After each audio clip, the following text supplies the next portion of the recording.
Let's jump into the KPIs, because as we're talking about, the closing percentages that you had versus the no's, you got to be able to know if your team is doing well too, right? So what are some like Yeah. really standard, I guess, and advanced KPIs that you typically kind of run off of? What does that look like?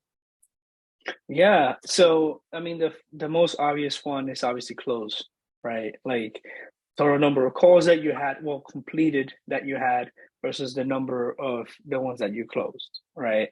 So that's going to give you your closing percentage. Right. Um, Another one that I like to always look at is the number of conversations that I completed and give them a pitch, Okay. meaning I went through the entire, offer or services that I provide, Right. right? Versus to the ones I close, and then I compare that to the ones I close. That's obviously higher compared to my general closing percentage, right? It's usually about 5 to 10% higher. Right. Okay. Mm.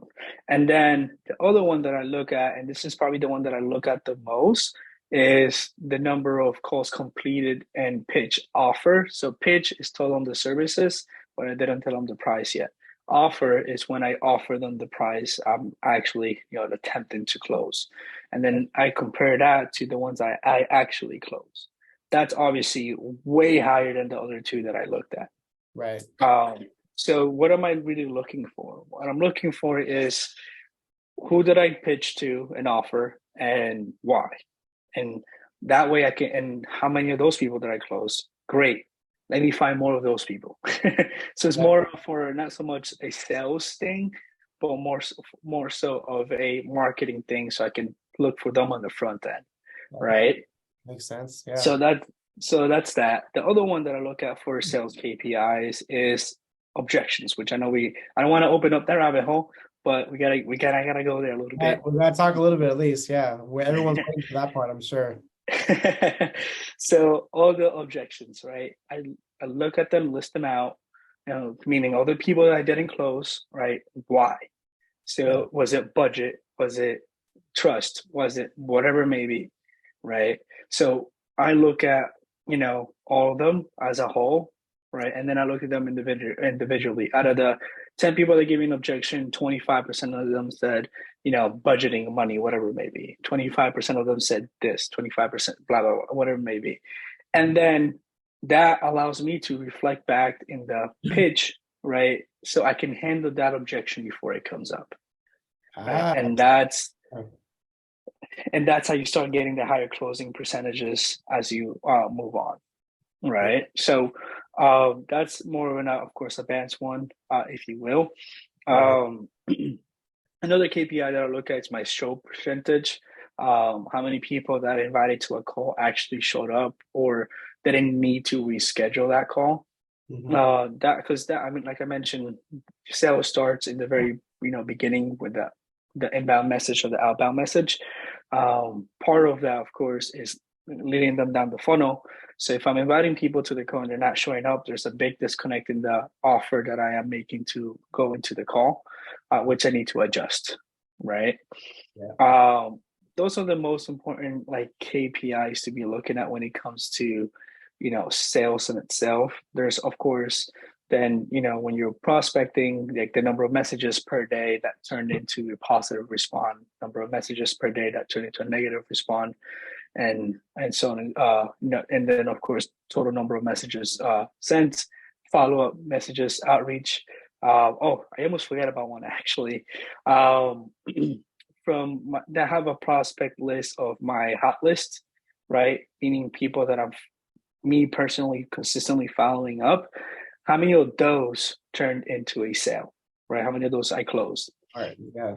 The That's reason why I separate that, yeah, because I want to make sure it's worth it, right? yeah. Yeah. Yeah, they say money's in the follow up, absolutely, Yeah. right? But I want to also I'm following up with the right people, right? Because yes, you in the beginning you can probably blindly follow up with everybody, but when you have a pipeline then of a few hundred people you got to follow up with, you're not gonna have time to hit everybody That's a personally.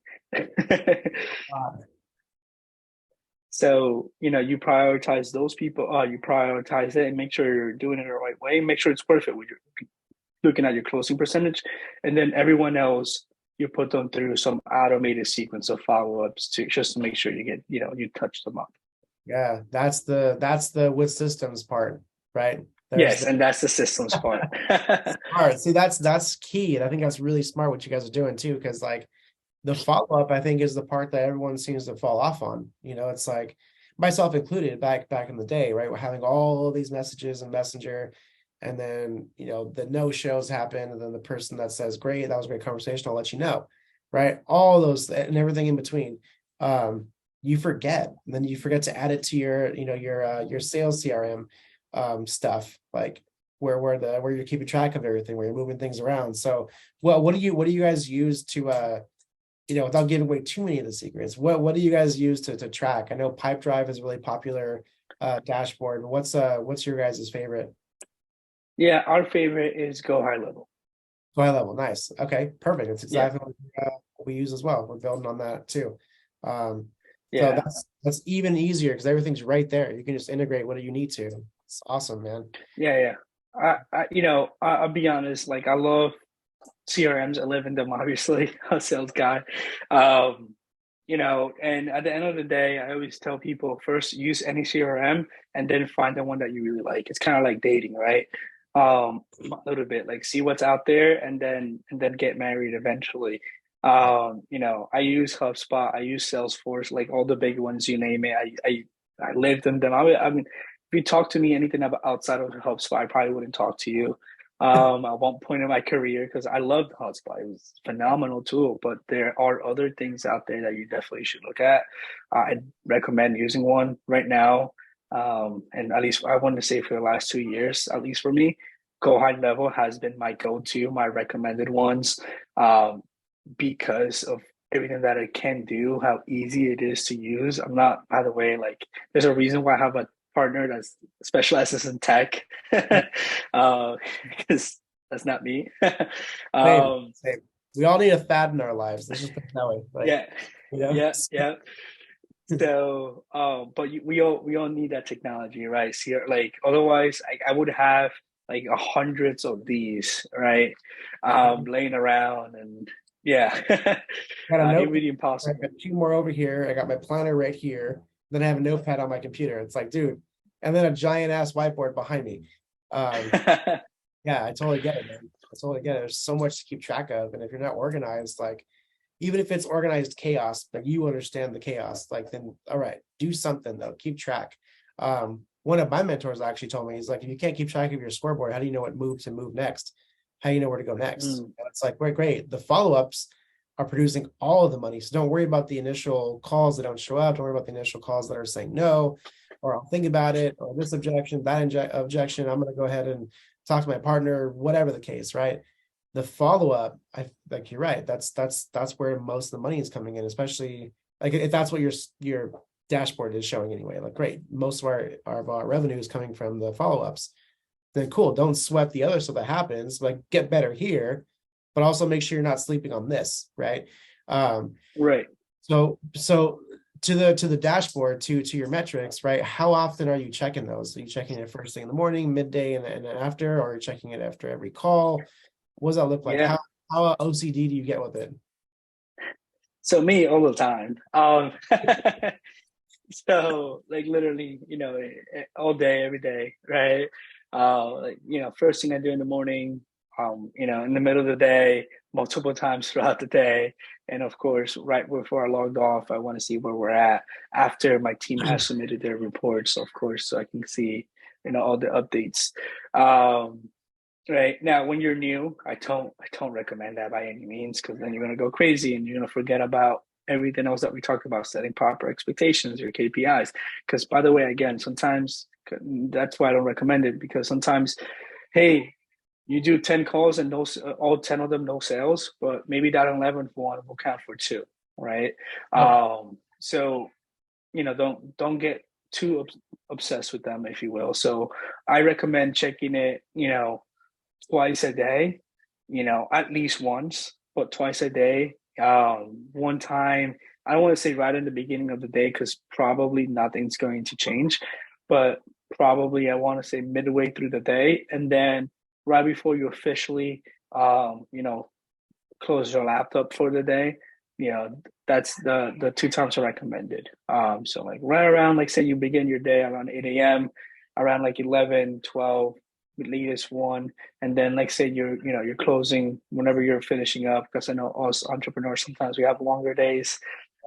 Whenever that is, again, just take a quick look at it, and that's just to get in the habit of things, right? Because when you're new, again, there's probably not a lot of things that are going to change, but it's just building the right habits, because then when things are changing, you're already used to checking up on them instead of saying a pleasant surprise, like, oh cool, that's I'm closing it at 30%. Like, like you want to be Yeah. proactive that you're seeing that growth. I think it's good. It's good motivation for you too, to know, like, especially first thing in the day, like you said, for you, I want to keep and maintain my 33%, but I also want to get better.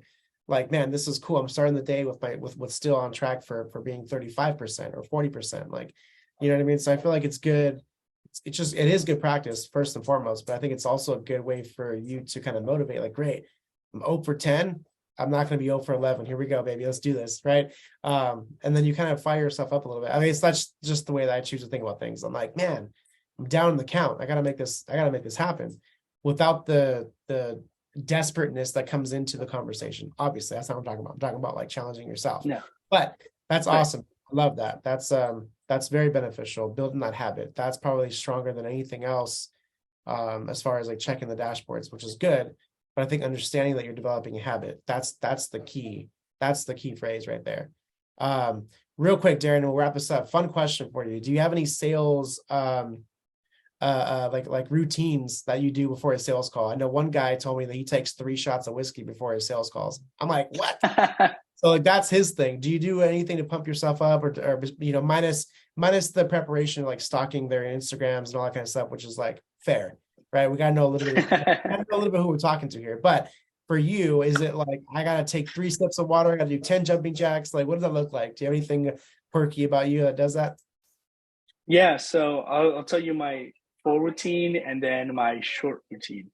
So my full routine, I get up, right? I walk around. If it's nice out, I'll go outside.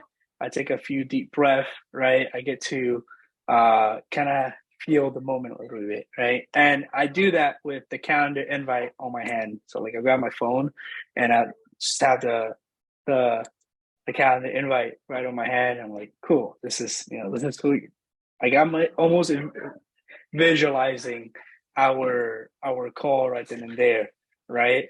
And then when that after that, I come inside, grab some water, take a few sips, and I should start talking a little bit out loud, just so I can get my lips moving. Even though I probably had a call like 10 minutes ago, but just to kind of preset myself again. And if I need to, I'll stretch. I'll literally like just stretch out my hammies. Although I'm going to be sitting, stretch out my hammies, my quads, my back. I don't know, it's just to get more blood pumping. I don't do like the jump. I sweat easy, so I don't do like jumping jacks or push-ups. I don't want to be sweaty for it. I'll do like 10 push-ups and I'll start sweating.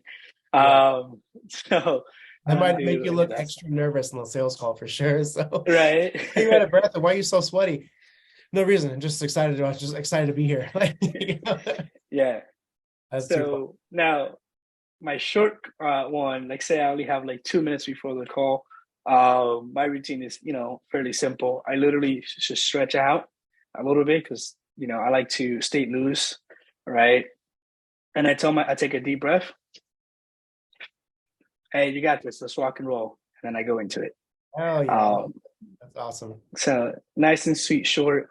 I do that one. Like usually my long routine, I usually kick off my day with that one because like I have nothing else in the like I can have more control in my morning, right? But once I'm on calls back, especially if I'm on calls back to back, if a call is going long, right, I don't have all that time to go back outside, do the thing over and over again. Yeah, that's true. That's a very good point. But I like that. I like that, the pump yourself up that phrase. All right, let's rock and roll.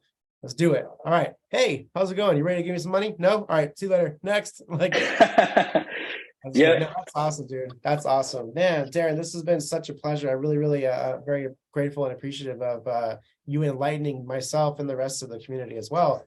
Where can we get in touch with you, and where can we get in touch with more of Sales Systems, just for clarity, to figure out if anyone else needs any of your services and they want to learn how to close 8 figures of revenue? This is the guy to talk to. So where can we find you?